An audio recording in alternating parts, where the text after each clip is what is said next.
So welcome you all. In this lecture, we are going to discuss about different densities. Here I can tell you density of soil. Many times we know density of soil is the ratio of mass of soil to total volume of the soil. So with this, we know it is a definition of density. Now we want to use this word dry density. So road dry means mass of dry soil by total volume of soil. Now mass of saturated density of soil. This is rho sat is equal to mass of saturated soil by volume of soil. So like this, one can understand we have density, dry density, saturated density. Now it's time for submerged density. This we call rho prime. Rho prime is equal to rho sat minus rho W.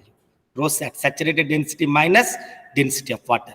So now I am speaking about mass volume relationships in terms of rho. I am telling you now in the same line, in the similar line, we can speak about unit weight.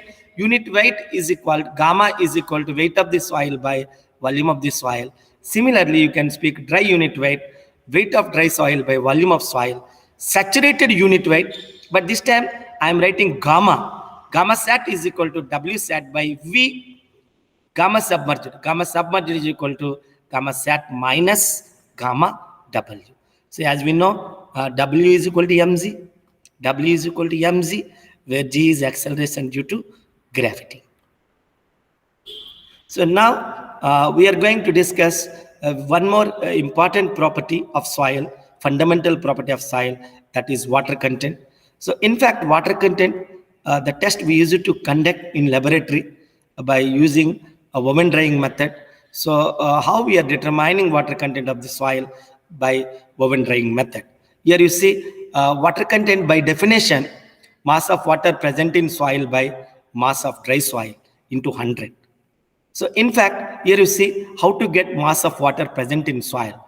First, initially, we'll take the mass of the wet soil, and afterwards, what we use to do?